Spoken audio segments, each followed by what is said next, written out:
자, 학생의 물리 선개념 세 번째, 뭐 마지막이 될 수도 있을 것 같아요.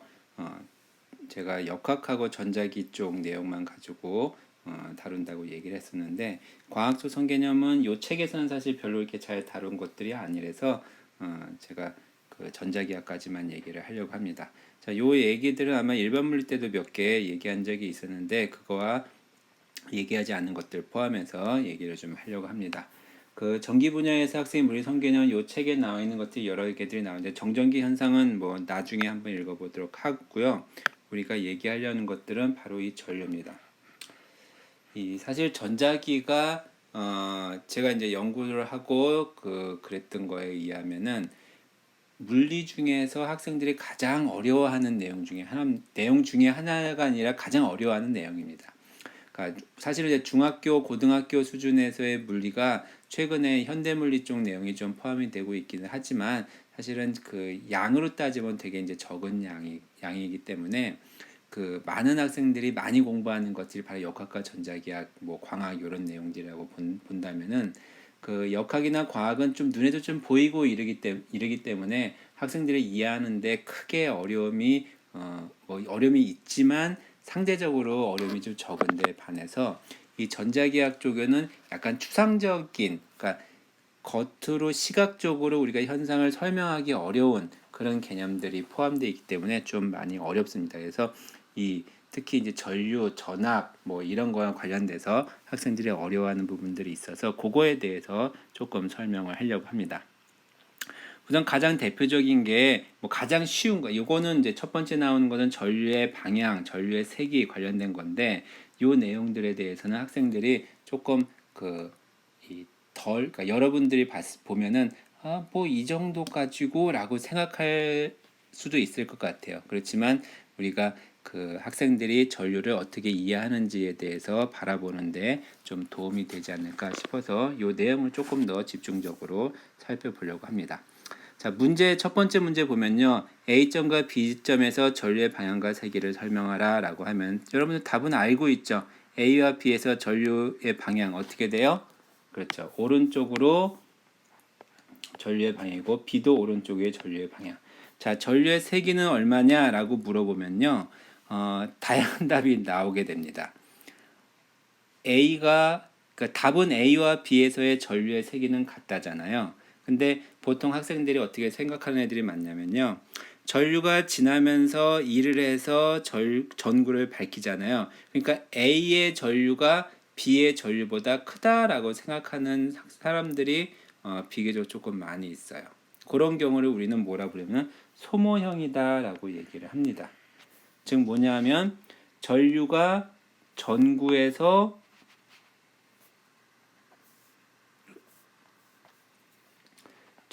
전구에서 소모돼서 전구를 지난 다음에 세기가 약해진다라는 생각입니다. 물론 이런 생각을 가진 애들이 다른 생각 때문에 이런 결과에 도달했을지는 모르지만, 우리가 합리적으로 추론할 수 있는 건 뭐냐면은, 전구를 지나면서 전류가 소모됐기 때문에 A가 B보다 전류가 더 크고 B는 작아진다, 이렇게 생각한다는 거죠. 요거를 우리는 뭐라 부른다? 소모형이라고 부른다라고 얘기를 하는 거죠. 자, 그 다음에 어떤 학생들은요, 전류가 그 방향이 이렇게 흐르고 이렇게 흐른다라고 생각하는 애들도 있어요.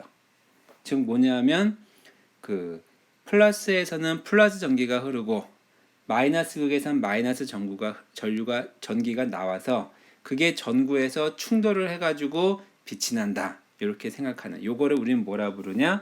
바로 충돌형이라고 부릅니다. 그래서 충돌 모형이란 전지의 플러스 극에서는 플러스 전기가 나오고 마이너스 극에서는 마이너스 전기가 나와서 전구에서 충돌하여 빛과 열이 난다. 그래서 플러스 전기, 마이너스 전기, 이렇게 설명을 합니다. 학생들한테 이거 설명하라고 해서 그거를 이제 분석해 연구해 봤더니, 소모형을 가진 사람들도 많고요. 충돌형도 많고, 뭐 당연히 과학적 모형을 가진 사람들도 많이 있지만 그 소모형과 충돌형도 많이 있다는 겁니다. 자, 이런 문제를 조금 더 구체적으로 물어보면요. 그 생각들을 이제 아는 그러니까 생각들을 조금 더 구체적으로 알 수가 있겠죠. 그러니까 뭐냐면 첫 번째 위와 같은 질문 형태를 물어봐서는 우리가 그럴 거다 추정은 할 수 있지만 진짜 그런지는 확인하기 어려운데 그런 그 것들을 알기 위해서는 학생들한테 추가적인 질문들을 수행하는 거죠. 그래서 이제 여러분들이 이제 학생들을 지도할 때 그런 개념으로 생각하면 돼요. 왜냐면 처음에 어떻게 질문을 하고 그것들의 반응을 봐서 또 다른 질문 이런 식으로 학생들의 생각을 알아나가는 과정이죠. 사실 학생들이 자기가 가진 생각들을 명확하게 설명을 해주면 그러면 이제 분명하게 뭐가 잘못된지 알 수가 있는데 많은 경우에 학생들이 내가 어떻게 생각하고 있는지를 잘 모를 때가 많아요. 표현을 잘 못할 때가 많이 있거든요. 그래서 계속 학생들의 질문을 해서 질문에 대한 답을 이끌어 나가면서 그 과정 속에서 학생들의 머릿속의 생각을 알아내는 거죠. 그래서 이 면담이라는 방법을 통해서 여러분들이 학생들의 생각을 이해하는 게 사실은 제일 좋은데 그런 면담을 수행하는 방법에서는 이게 서술형 평가잖아요. 서술형 평가보다도 더 그 이제 나아간 평가인데 그렇게 할 때는 좀 시간이 많이 걸리죠. 그렇기 때문에 하기가 어려우니까 서술형도 채점하거나 분석하는데 오래 걸리니까 단답형, 또 선다형 이런 식으로 평가들의 방법에 따라서 학생들의 수준을 또 학생들의 상태를 이해하는데 그 얼마큼 더 정확한지가 밝혀지는 겁니다. 자, 그래서 잘 질문지를 만들면은 그 손쉽게 학생들의 생각을 이해할 수 있다. 그런 관점에서 우리가 설문이라고는 좀 그렇죠. 문제를 풀게 만듭니다. 자, 다음 문제 또 보면요. 이 전구의 밝기를 비교하라라고 얘기를 할 때요. 자, 만약에 소모형을 가지고 있다. 우선 이제 플러스에서 마이너스 이렇게 전류가 이렇게 흐른다라고 하는 거는 알고 있다고 이제 전제를 할 때 A와 B의 밝기 중에 어떤 게 더 밝으냐 그러면은 A가 밝고 B는 좀 어둡다라고 얘기를 하면은 이 학생은 뭐냐면요. 이 학생은 그 소모형 그 개념을 그 가지고 있다라고 우리가 생각할 수 있죠. 근데 밝기가 같다라고 한다고 해서 항상 과학적으로 옳은 개념을 가지고 있는 건 아니에요. 위에서 얘기한 것처럼 충돌 모형을 가진 학생들은 A, B 밝기 같다라고 얘기를 할 수 있죠. 그래서 그런 경우에는 또 이런 질문들을 해볼 수가 있을 것 같아요.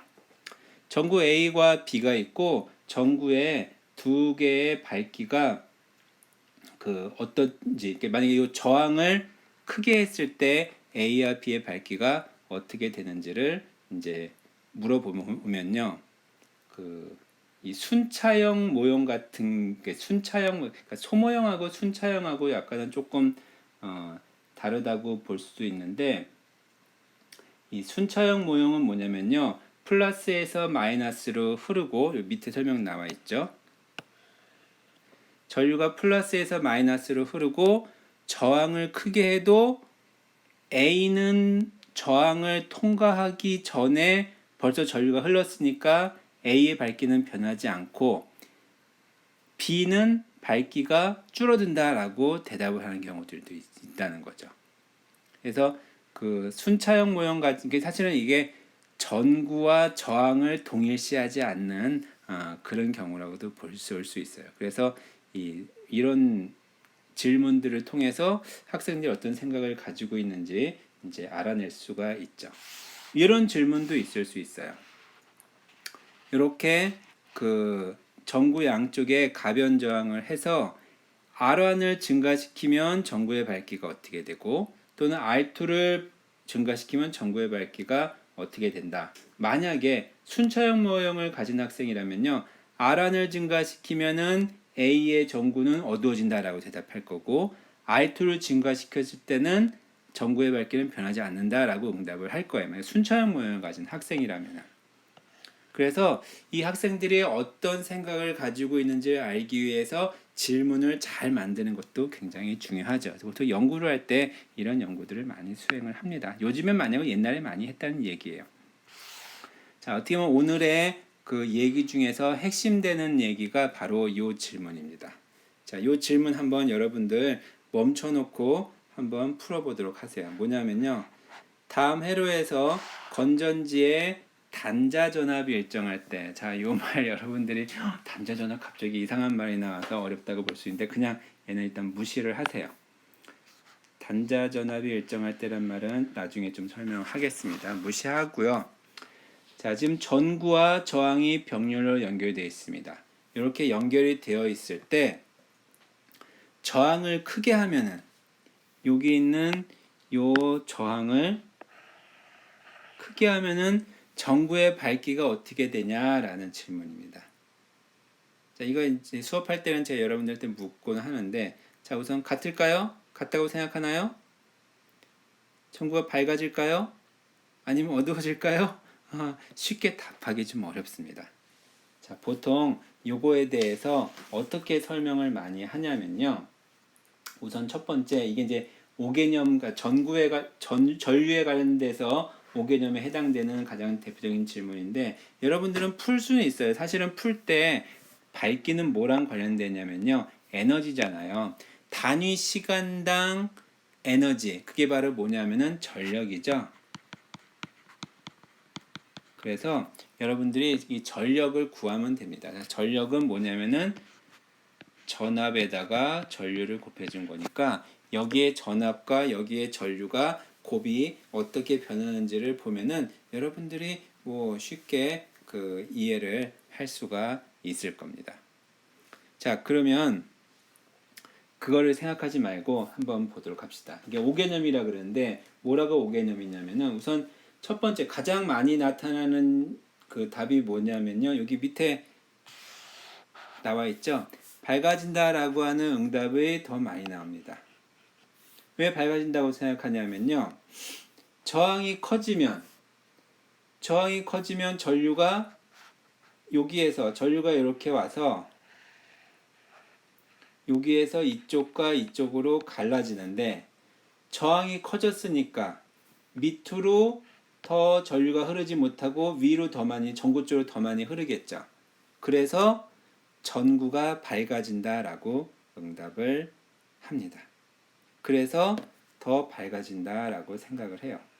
여러분들 들어보면은 내가 생각한 건 똑같아 라고 하지만 이게 5개념이라고 볼 수 있는 거죠. 뭐냐면요, 이제 또 다른 학생은 또 어떻게 응답을 하냐면요, 저항이 커지니까 전체 전류가 작아지니까 전구가 어두워지겠다라고 생각하는 거죠. 그게 그럴까요? 그래서 보통 이 아까 첫 번째 얘기한 것처럼 여기에 저항이 커지면 밑으로 전류가 작게 흐르니까 위쪽으로 많이 흘려서 전구가 밝아진다라고 얘기를 응답하는 거를, 이런 것들을 뭐 굳이 말을 붙이면은 국소형 모형 뭐 이런 식으로 붙이곤 합니다. 국소적 사고 이렇게 얘기를 합니다. 그래서 다시 보면 저항이 커지면 전체 저항이 원래 정답은 뭐냐면 전체, 그러니까 저항이 커졌어요. 아래 저항이 커지면 저항과 그 다음에 전구가 합쳐진 전체 저항이 커지잖아요. 그러니까 전체 전류 자체가 작아져요. 작아지는데 그 작아진 만큼 저항의 전류가 적게 흐르니까 전구에는 조금 더 많이 갔는데, 그 저항이 커져서 작아지는 전류의 정도와 밑에 저항이 커서 전구 쪽으로 많이 흐르는 경향, 두 개가 상쇄가 돼서 결국에는 전구에 흐르는 전류의 크기에는 영향이 없어서 결국에는 밝기에 영향이 없다. 이게 이제 정답인 거거든요. 여러분들 생각하면 이렇게 생각하면 돼요. 여기에 이 병렬 연결되어 있으니까 여기에 전압이 V면은 여기도 V 걸리고 여기도 V 걸리잖아요. 저항은 R로 똑같으니까 당연히 그 전력은 똑같죠. 그러니까 밝기가 똑같은 거죠. 그러니까 전류가 똑같이 흐른다는 거지. 그런데 요거는요, 여러분들이 단자 전압이 일정할 때라는 가정을 두고 얘기를 해야 돼요. 자, 만약에 이제 같아진다라는 거였죠. 과학적인 설명은 같다는 거예요. 즉, 설명하면은, 계산하면은, 그죠? 예를 들어서 볼까요? 값을 넣어볼까요? 이게 12V예요. 그리고 저항이 1ohm이고 아니 저항이요. 얘가 뭐랄까?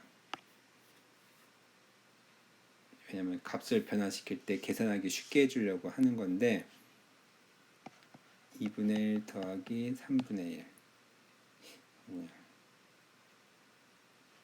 그러면 얘는 6분의 5인데 그러면 5분의 6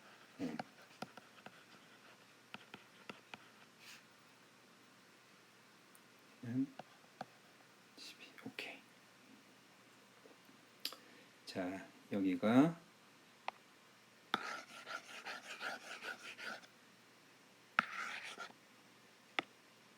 원래 12V였고요. 얘가 2ohm이고 2ohm이었어요. 근데 밑에가 2ohm에서 3ohm으로 바뀌었다고 봅시다. 자, 원래 2ohm, 2ohm일 때를 보도록 합시다. 여기는 원래 2ohm, 2ohm이면은 전체 R은 얼마냐면은 2분의 1 더하기 2분의 1을 해서 1ohm이에요. 그러면 전체 전류 I는 뭐냐면은 R분의 V에서 12, 1에서 12A. 그럼 12A가 위쪽으로 얼마를 흐르냐 하면 6A가 흐르고요. 밑으로 6A가 흘러요. 이게 이제 원래. 그래서 답은 첫 번째는 그 전구 쪽으로 흐르는 전류가 6A였어요. 자, 두 번째. 얘가 3ohm으로 바뀌었어요.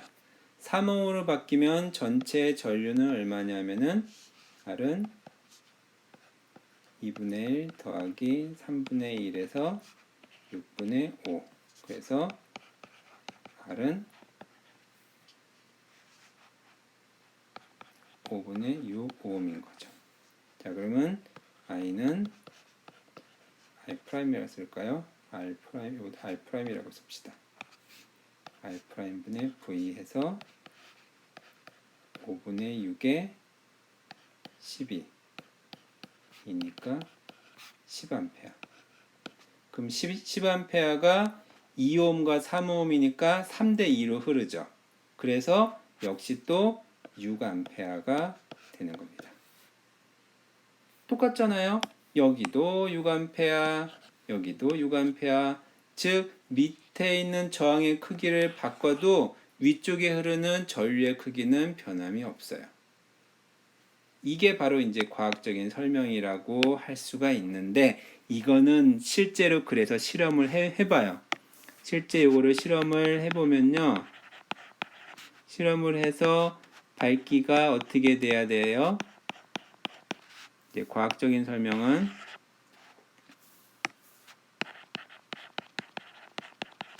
밝기가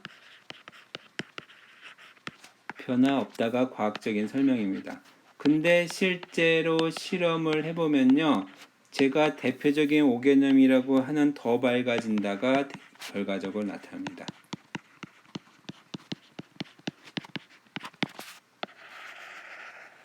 왜 실제 실험을 해보면은 이상적으로 우리가 알고 있었던 과학적인 설명과 똑같은 결과가 나오지 않을까요? 자, 바로 그거는 맨 처음에 전제 조건으로 달았던 내용, 즉 단자 전압이 일정하다라고 하는 것을 가정으로 뒀기 때문입니다. 단자 전압이 일정하다라고 하는 말은요, 다시 말하면 뭐냐면요, 전지의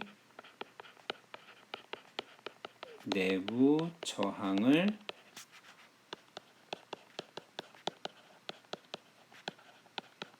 무시할 때라는 말과 동일한 말입니다. 그런데 실제로는 전지에는 내부 저항이 있어요. 지금 뭐냐면 이거를 회로도를 다시 그리면요. 이렇게 되는 거예요. R.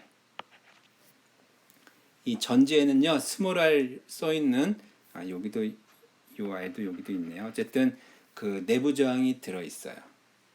그래서 전지에 내부 저항이 들어있는 경우에 내부 저항을 고려하면 어떻게 되냐면요. 사실 내부 저항은 안 배워요. 중고등학교 과정에서. 지금 고등학교 과정에서 옛날에는 배웠었는데 지금은 내부 저항이 나오나? 나도 지금 가물가물하네. 제가 기억하기로는 안 나오는 걸로 알고 있습니다. 나중에 확인해 가지고 다시 설명을 해주도록 할게요. 내부 저항이 안 나오는데 실제로 실험을 해보면은 더 밝아지는 5개념처럼 나온다는 거죠. 그거는 이제 그 학생들이 안 배운다고 해서 과학적인 현상이 일어나지 않는 건 아니잖아요. 그래서 과학적인 현상은 나오게 되기 때문에 요거를 신경을 써줘야 되는 거예요. 자, 어떻게 됐냐면요. 아까 R이 2옴에서 3옴으로 라지 R이 바뀌었어요. 그러면 전체 저항이 어떻게 돼요? 커지잖아요. 전체 저항이 커지면요. 이 전체 전류가 작아져요. 아까 12A에서 10A로 줄어들었잖아요. 전체 저항이 작아지면요. 무슨 일이 일어나냐면요. 내부 저항에 의한 전압 강하가 줄어들어요. 자, 다시 얘기하면요. 내부 저항이 고려가 됐을 때 그 전체 저항이 커져서 전체 회로에 흐르는 전류가 감소하게 되고, 여기다 써줄까요? 여러분 정리하려면 그게 좋겠죠.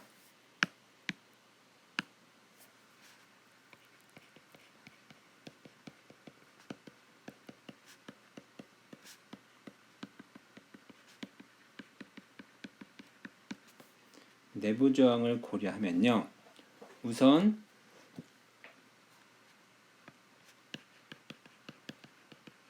전체 저항이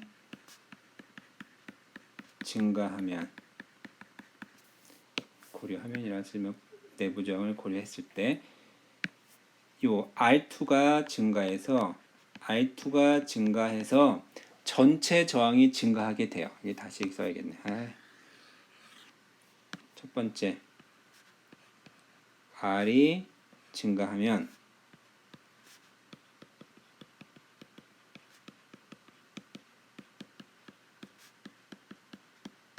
전체 저항이 증가하고, 전체 저항이 증가하면 전체 회로에 흐르는 전체 전류라고 쓸게요.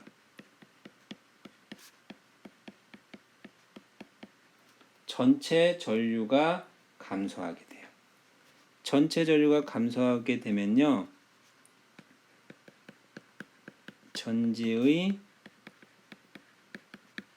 내부 저항에 의한 전압 강하가 감소를 하게 됩니다. 자, 요거 여러분들 이 내부 저항을 고려해서 쓸 때 그 기전력식을 기억해 보세요. 기전력이 뭐였냐면요. 델타 V 빼기 IR이었어요. 즉 뭐냐면 이 전체 요게 이제 이 건전지의 실제 전압인 거고요. 그러니까 실제 전압이 아니라 건전지에 적혀져 있는 전압인 거고, 요게 이제 측정되는 전압이에요. 내부 저항에 따라서 줄어들게 되는 거죠. 그런데 이 전지의 요 I 전류가 줄어들게 되면요, 요 IR 값이 작아지죠. IR 값이 작아지면은 잠깐만요. 바꿨었네. 단자 전압은 기전력 빼기 IR. 자, 요 기전력이 아닌데 내가 써놓고도 바꿔 썼는지가 막 헷갈려지네. 잠깐만요.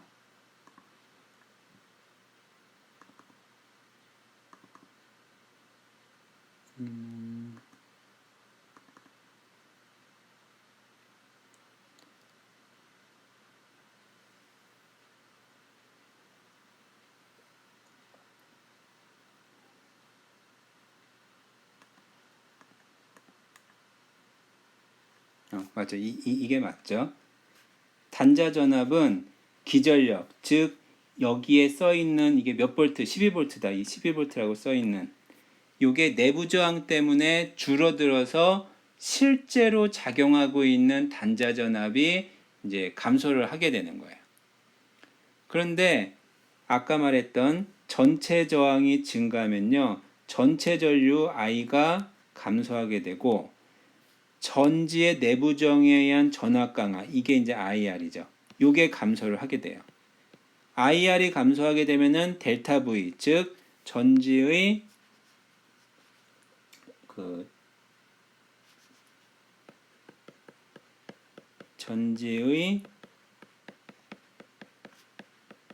단자 전압이 증가를 하게 됩니다. 그래서 단자 전압이 증가하니까 그래서 밝아진다라고 하는 결과가 만들어지는 거예요. 참 아이러니하죠, 이게. 뭐냐면요, 전지의 단자 전압이 일정하다고 해야지만 학생들이 이해하는 결과가 실험 결과로 나오게 되는 거예요. 그런데 실제는 단자 전압이 일정하지 않잖아요. 그러니까 얘는 이론을 배운 거를 실험에서 확인할 수가 없다라고 하는 문제점이 나오는 거죠. 그럼 어떻게 실험을 해야 돼요? 그러니까 이거 실험을 밝혀줘야 되잖아요. 그 방법은 뭐냐면요, 이 내부 저항에 의한 효과를 줄여줘야 되는 거예요. 내부 저항의 영향을 상대적으로 작게 해야 되는 거예요. 그걸 작게 하려면 어떻게 했냐면요, 이 스몰 r에 대해서 이 라지 r을 큰 거를 사용해 주면 돼요. 그러면 라지 r이 큰 거를 사용해 주면 스몰 r에 의한 효과가 줄어들게 되는 거죠. 그래서 이 라지 r을 1옴, 2옴이 아니라 더 큰 저항을 사용하게 되면은, 그러면은 이제 우리가 이 내부 저항의 효과를 줄일 수 있어 가지고 이 밝아지는 거를 눈으로 확인하기 어려운 결과가 만들어지곤 합니다. 요거 제가 여러분들한테 일반 물리 때 냈던 그런 문제가 있을 거예요. 뭐냐면요, 건전지를 이렇게 전구에다 하나를 연결했을 때, 그 다음에 건전지를 이렇게 두 개를 직렬로 연결했을 때, 그 다음에 건전지를